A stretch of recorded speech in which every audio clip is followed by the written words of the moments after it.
अहिलेको नयाँ सरकारले मन्त्री परिषदको सम्पत्ति विवरण सार्वजनिक गरेको छ। सबभन्दा पहिले सम्पत्ति हेरौँ प्रधानमन्त्री बालेन्द्र शाहको। घरको कुरा गर्नुपर्दा बालेन्द्र शाहको काठमाडौँ महानगरपालिका 9 नम्बर ओडामा 5 आनामा घर बनेको छ। त्यसैगरी उनको धनुषामा 1.2 बिघा जग्गामा घर बनेको छ। यो दुईटै घर चाहिँ उनको आमाको नाममा रहेको छ। त्यसपछि अब जग्गाको कुरा गर्दा उनको बुवाको नाममा महोत्तरीमा 9 बिघा जग्गा रहेको छ। त्यसैगरी अब सुन चाँदीको कुरा गर्दा 190 तोला रहेको भनेको छ। यो सबै गरगहनाको स्रोतलाई पैतृक सम्पत्ति भनेको छ। अब यसमा कति सुन कति चाँदी चाहिँ तोकिएको छैन। बालेन्द्र शाहको ब्याङ्क अकाउन्टको कुरा गर्नुपर्दा उनको अकाउन्टमा रहेको छ 1.46 करोड। त्यसको स्रोत उनले फेसबुक, युट्युब, टिकटक, स्पोटिफाई र आइट्युन्सबाट आएको भनेका छन्। उनले सार्वजनिक गरेको सम्पत्ति विवरणमा कुनै पनि सेयरको कुरा चाहिँ उल्लेख गरिएको छैन। बालेन्द्र शाहले एउटा नयाँ कुरा चाहिँ के गरेका छन् भने उनले फेसबुक, युट्युब र टिकटक अथवा ट्विटरमा रहेका फलोअर्सलाई समेत आफ्नो सम्पत्तिको रूपमा देखाएका छन्। उनले फेसबुकमा 4 मिलियन, युट्युबमा 1.2 मिलियन तर ट्विटरमा करिब 5 लाख फलोअर्सहरूलाई पनि आफ्नो सम्पत्ति मानेका छन्। अब कुरा गरौँ स्वर्णिम वाग्लेको बारेमा। उनी नेपालका अहिले अर्थमन्त्री हुन्। अब उनको घरको बारेमा कुरा गर्दा उनीसँग 4वटा घर रहेको छ। ललितपुरको अपार्टमेन्ट उनको 2 करोड बराबर छ। स्वर्णिम वाग्लेको भैँसीपाटीमा 5 करोड बराबरको निजी निवास रहेको छ। त्यसैगरी धुलीखेलमा 3 करोड 75 लाखको अपार्टमेन्ट अनि बन्दीपुरमा 2 करोडको घर। यो सम्पत्तिको स्रोत उनले अन्तर्राष्ट्रिय रोजगारी, निजी निवास भनेर उल्लेख गरेका छन्। बन्दीपुरको घरलाई भने बैंक ऋणबाट बनाएको भनेका छन्। कुरा गरौँ जग्गाको। उनको आफन्तको नाममा विभिन्न स्थानमा जग्गाहरू रहेका छन्। काठमाडौँको चन्द्रागिरीमा 3 रोपनी, गोर्खाको शहीद लखनमा 3 रोपनी, अर्को ठाउँमा 5 रोपनी, चितवनमा 5 कट्ठा अनि तनहुँमा 6 रोपनी। यो सम्पत्तिको स्रोत उनले पैतृक सम्पत्ति भनेका छन् र आफ्नो रोजगारीबाट कमाएको कुरा पनि उल्लेख गरेका छन्। अब कुरा गरौँ सुन चाँदीको। स्वर्णिम वाग्लेको टोटल सुन रहेको छ 45 तोला। उनले यसको स्रोत खुलाएका छन् पारिवारिक तथा रोजगारी। उनको ब्याङ्क ब्यालेन्सको कुरा गर्दा 1 करोड 90 लाख उनले ब्याङ्क ब्यालेन्स खुलाएका छन्। यो दुवैको आय स्रोत भनेको उनको र श्रीमतीको स्यालेरी। स्वर्णिम वाग्लेको शेयर किताको बारेमा बुझौँ। उनको सानीमा मिडल तमोर हाइड्रोमा 71,093 किता शेयर रहेको छ। सानीमा विकास ब्याङ्कमा उनको प्रोमोटर शेयर रहेको छ 25,762 किता अनि उनको नेसनल फन्ड म्यानेजमेन्ट लिमिटेडमा 90 लाख बराबरको शेयर रहेको छ। उनको ठुलो खोलामा करिब 60 लाखको शेयर रहेको छ भने मादी खोला हाइड्रोमा 3 करोड बराबरको शेयर रहेको छ। त्यसैगरी स्वर्णिम वाग्लेको ऋण पनि टन्नै छ। उनको राष्ट्रिय वाणिज्य बैङ्कमा 38 लाख ऋण रहेको छ। स्ट्यान्डर्ड चार्टर ब्याङ्कमा 75 लाख, ग्लोबल आइएमई ब्याङ्कमा 1 करोड 5 लाख अनि व्यक्तिगत चापटी उनको 2 करोड 50 लाख रहेको छ। अब उनको गाडीको कुरा गर्नुपर्दा उनीसँग सुबारु एक्सपी रहेको छ जुन चाहिँ करिब 94 लाख बराबर रहेको छ। अब कुरा गरौँ शिशिर खनालको बारेमा। उनी हुन् अहिलेका परराष्ट्र मन्त्री। उनको घर रहेको छ काठमाडौँको टोखा वडा नम्बर 10 मा जुन घर 6 आनामा बनेको छ।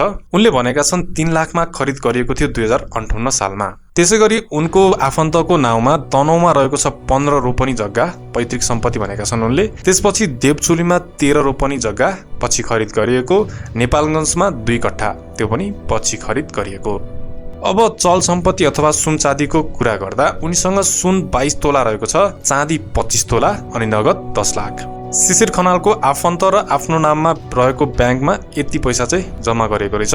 शिशिर खनालको विभिन्न कम्पनीमा सेयर रहेको छ। जस्तै पिक एन्ड ड्रपमा उनको 33% सेयर रहेछ, रिग्मामा 100% सेयर रहेछ, ताजा एग्रो फार्ममा 16%, बीपीडब्ल्यू माइक्रो फाइनान्समा 2526 किता, ओम मेगाश्री फार्मास्युटिकलमा 5000 किता, ग्लोबल आइएमईमा 50 किता। बैंकको ऋणको कुरा गर्नुपर्दा उनको बैंक ऋण रहेको छ 20 लाख, व्यक्तिगत ऋण 55 लाख, व्यक्तिगत लिनुपर्ने 25 लाख। त्यसैगरी उनको गाडी रहेको छ डोङफेङ भिगो करिब 40 लाख बराबरको। त्यो पनि उनले बैंक ऋणबाट लिएका छन्। अब कुरा गरौँ विराज भक्त श्रेष्ठको। विराज भक्त श्रेष्ठ अहिलेका ऊर्जा मन्त्री हुन्। अब उनको सम्पत्तिको बारेमा बुझौँ। घरको कुरा गर्नुपर्दा उनको काठमाडौँ महानगरपालिका 24 मा रहेको छ एउटा घर, करिब 2 आनामा बनेको छ। उनको पैतृक सम्पत्ति भनेको छ। अर्को घर रहेको छ काठमाडौँ महानगरपालिका 13 मा जुन 4 आनामा बनेको छ। त्यो चाहिँ पछि उनले जग्गा बिक्री गरेर बनाएको भनेका छन्। जग्गाको कुरा गर्दा उनको काठमाडौँमा अरू जग्गा छैन। अब सुन चाँदीको कुरा गर्दा उनको सुन करिब 15 तोला रहेको छ पैतृक, चाँदी 50 तोला यो पनि पैतृक। अब ब्याङ्क अकाउन्टको कुरा गर्नुपर्दा उनको विभिन्न बैङ्कमा आफ्नो र आफन्तहरूको अकाउन्ट रहेका छन् र त्यहाँ रहेको रकम यस प्रकार छ।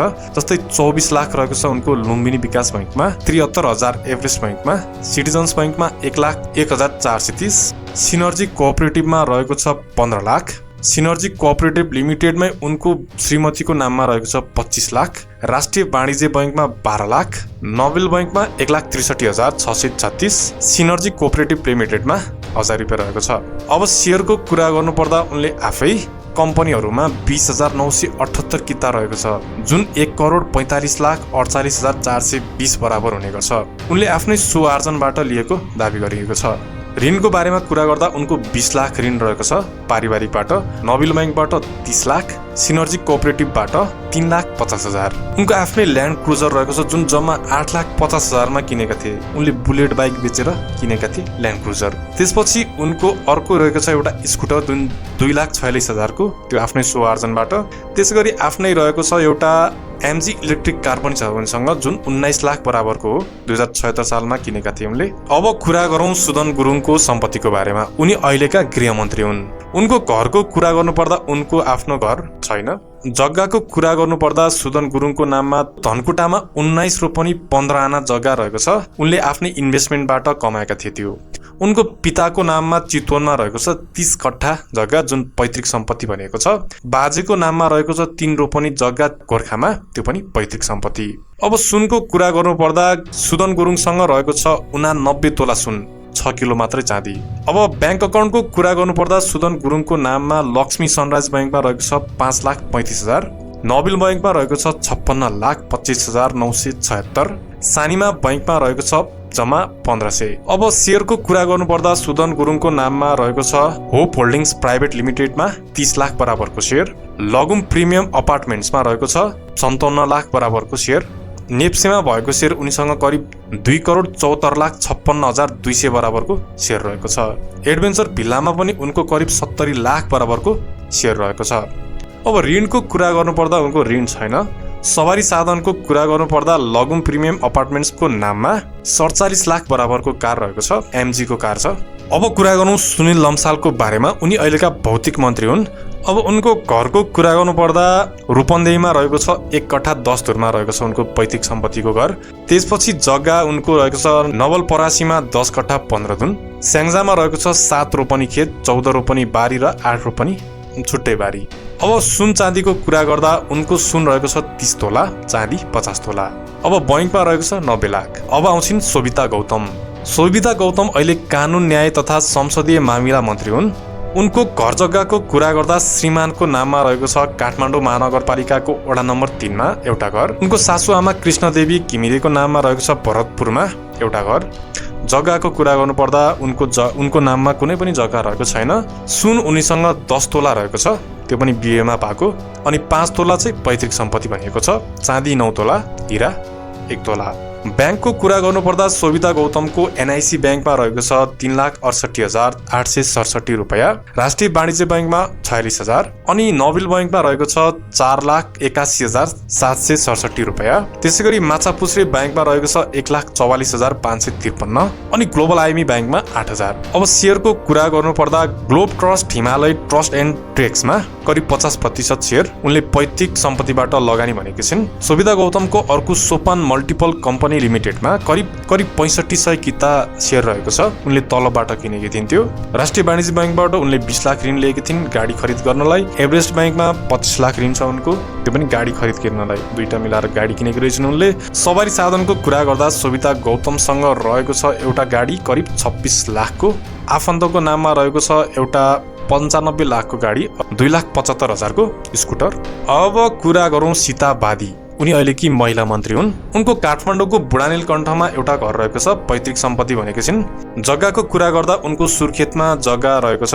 नुवाकोट जिल्लामा पनि केही सम्पत्तिहरू रहेका छन्। नगद उनको ब्याङ्कमा रहेको छ 50,000, सुन 18 तोला, चाँदी 15 तोला। अनि ब्याङ्क अकाउन्टको कुरा गर्दा उनको प्रभु ब्याङ्कमा रहेको छ 15 लाख, सवारी साधनको कुरा गर्दा उनीसँग रहेको छ स्कुटर 3,30,000 को अनि आफन्तको बाइक पल्सर रहेको छ 2,70,000 को र अर्को अचम्मको कुरा अहिलेसम्मका मन्त्रीहरूले कसैले पनि नलेखेको उनको कुखुरा रहेको छ 20 वटा कुकुर एउटा त्यसलाई पनि उनले घरमा पालेको भनेर सम्पत्तिको रूपमा देखाएका छन्। त्यसपछि ल्यापटप 3 वटा, मोबाइल 2टा प्रयोग आफैले गर्ने। अब कुरा गरौँ सस्मित पोखरेलको बारेमा जो शिक्षा मन्त्री हुन्।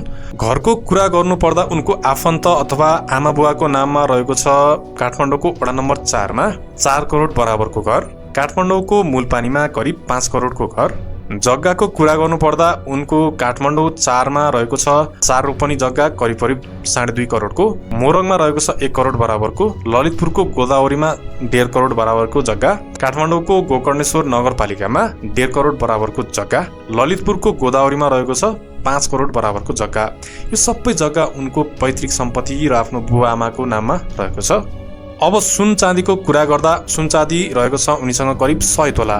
उनीसँग नगद रहेको छ करिब 25,000। बैंक वित्तीय तथा सहकारी संस्थामा उनको विभिन्न अकाउन्ट रहेका छन् र सानीमा बैंकमा रहेको छ 2,48,000, एनआइसी एसएफ बैंकमा रहेको छ 1,79,000। ऋणको कुरा गर्नुपर्दा उनीसँग 25 लाख ऋण रहेको छ एउटा हिमालयन बैंकमा अनि अर्को रहेको छ 50 लाख ऋण माछापुछ्रे बैंकमा। सवारी साधनको कुरा गर्नुपर्दा उनीसँग कियाको नाइट्रो इलेक्ट्रिक कार रहेको छ 70 लाख बराबरको। त्यसै गरी अर्को रहेको छ BYD को डल्फिन। यी थिए नेपालका सबैभन्दा धनी मन्त्रीहरू मध्येका एक। अब बाँकी मन्त्रीहरू को छन् कमेन्ट गर्नुहोला। हामी हरेक हप्ता यस्तै कन्टेन्ट लिएर आउँछौँ। यदि तपाईँलाई यस्तै कन्टेन्ट मनपर्छ भने क्युरियस नेपाललाई सब्सक्राइब गर्न नबिर्सिनुहोला।